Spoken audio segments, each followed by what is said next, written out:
नमस्ते। आज हम मंत्र के विषय में कुछ बात करेंगे। आयुर्वेद में जैसे औषधियों का महत्व बताया है, ऐसे ही मंत्रों का भी बहुत ही महत्व बताया गया है।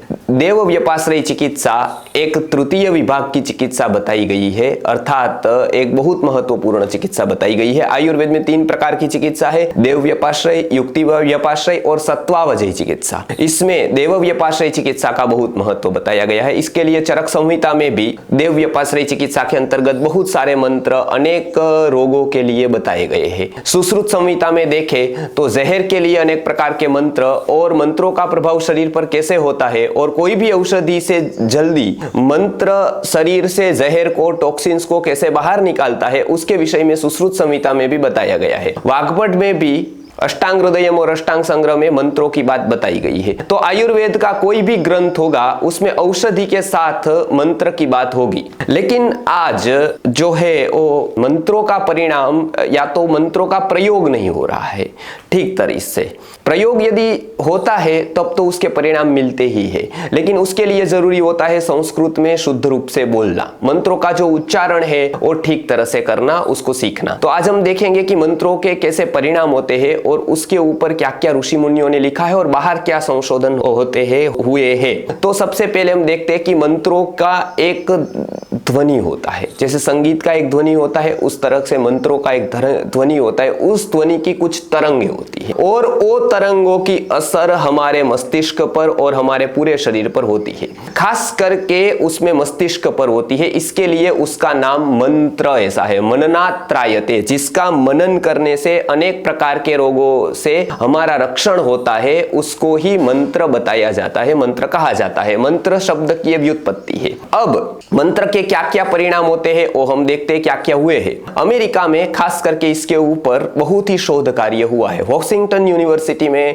इसके ऊपर कार्य हुआ कि जब व्यक्ति कुछ सोचता है, कुछ सुनता है या कुछ क्रियाएं करता है तो उसमें से कौन सी तरंगे पास होती है। तो इसको इलेक्ट्रोमैग्नेटोफोटोग्राफी करके कहा जाता है, इलेक्ट्रोऑन्कोफोटोग्राफी। इलेक्ट्रोऑन्कोफोटोग्राफी के तहत ये सारे तरंगों को पहचाना जाता है। उसमें से उन्होंने ये सिद्ध किया है जब व्यक्ति बहुत ही कार्य करता है तब उसके मस्तिष्क में से कोई ना कोई तरंगे पास होती रहती है और वो तरंगों को उन्होंने नाम दिया है बीटा।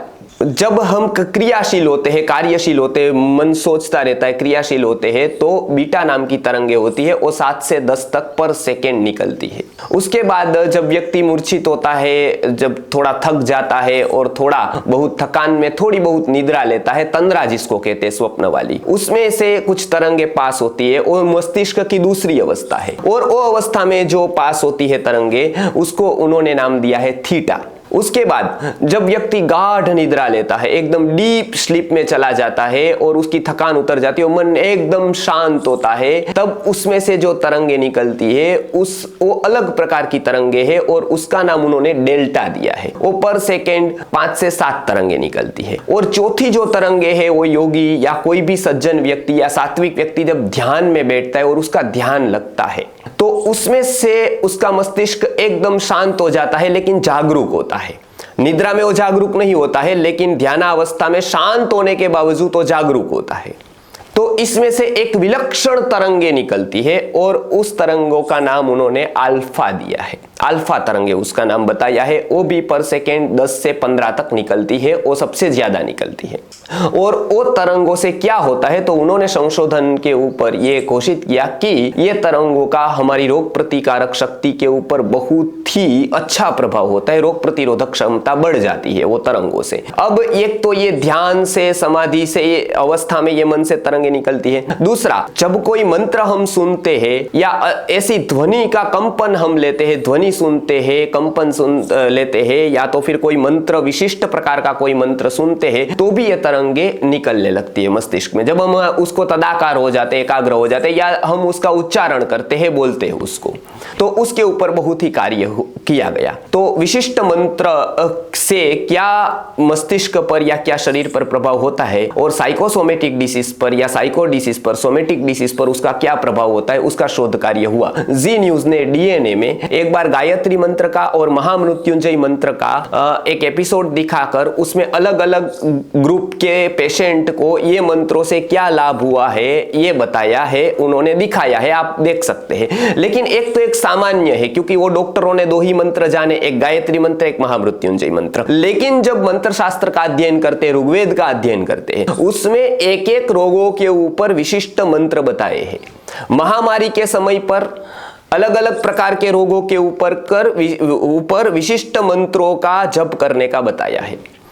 तो उससे बहुत ही शुभ परिणाम मिलते हैं। पूज्य गुरुवर्य ने जब कंजक्टिवाइटिस फैला था तो विशिष्ट द्रव्यों की आहुति देने को बताया था और वो भी विशिष्ट मंत्रों के द्वारा। तो उससे बहुत ही शुभ लाभ प्राप्त हुआ था और इसलिए गुरुजी को राष्ट्रपति और उपराष्ट्रपति पुरस्कार भी मिला था ये साइंस को सिद्ध करने के लिए। तो आज हम देखेंगे कि आज जो ये कोरोना का कहर फैला है, या तो फिर लंग्स मजबूत नहीं है, लोगों के लंग्स में तकलीफें हो रही है, वो स्वस्थ नहीं है, और खास करके ऑक्सीजन की कमी या तो फिर डर की वजह से ऐसा हो रहा है कि रोग प्रतिकारक शक्ति क्षीण होती है। तो इसके लिए क्या किया जाए? तो सर्वप्रथम एक बात है कि डर और जो चिंता है उससे पहले थोड़ा बहुत मुक्त हो। इसलिए सबसे प्रथम क्यों ऐसा होता है?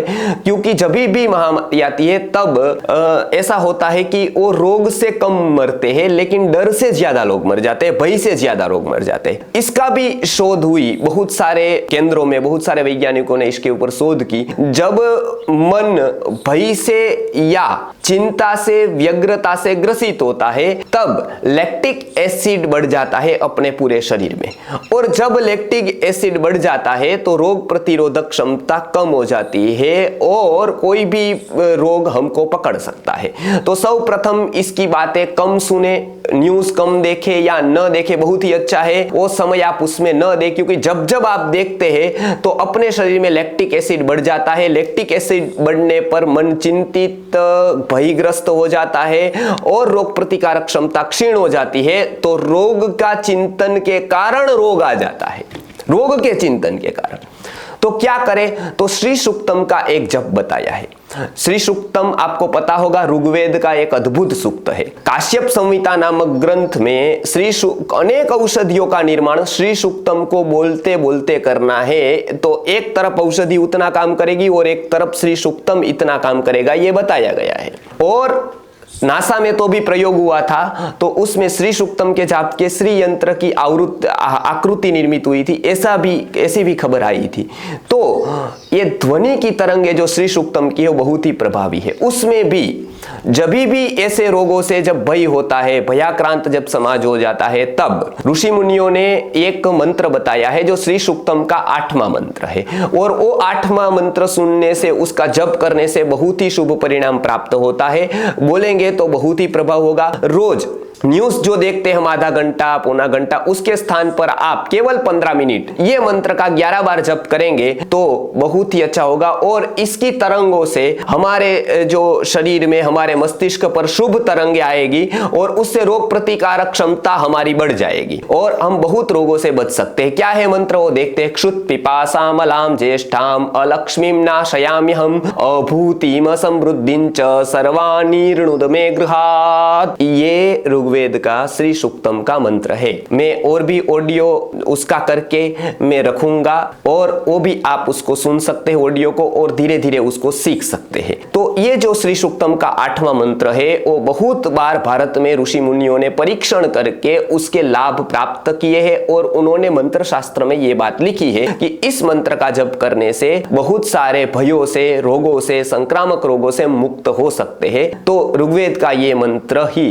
हमको बचा सकता है। तो हम एक विश्वास रखें, श्रद्धा रखें। यदि न दिखने वाला वायरस हमको डरा कर उसके प्रभाव से मार भी सकता है, हमको नुकसान भी कर सकता है। तो न दिखने वाली मंत्र की तरंगे और उसके ऊपर रखी हुई श्रद्धा हमको अवश्य ही बचा सकती है। ये विश्वास रखने का, ये श्रद्धा रखने का ये विकल्प है। हम कहां पर अपना विश्वास रखते हैं? रोग पर तो आज हो ही रहा है, फैल रहा है। लेकिन हम यदि मंत्रों का उपयोग करेंगे तो चरक ने जो संहिता में बताया है कि मंत्रोच्चारण से बहुत प्रकार के रोग नष्ट होते हैं और ये मंत्रों का जप करने से हम बहुत सारे रोगों से बच भी सकते हैं। तो हम ये श्री सूक्तम का जो 8वां मंत्र है उसका 11 बार जप करेंगे। कब करना है? तो सुबह उठकर शांत चित्त से, जब अल्फा तरंगे हमारी ज्यादा होती है तभी हम उसका जप करेंगे। शांत चित्त होकर हम इसका जप 11 बार करेंगे। अच्छी तरह से उसको सुन लोगे और एक ही महीने में आपको ये लाभ दिखाई देगा। 15 दिन में ही आपको ये लाभ प्राप्त होगा और दिखाई देगा। तो आप भी ये शुरू कर सकते हैं। और भी बहुत मंत्र की बात है और अनेक प्रकार की देव व्यपाश्रय चिकित्सा की बातें हैं, वो हम अगले वीडियो में करेंगे। नमस्कार।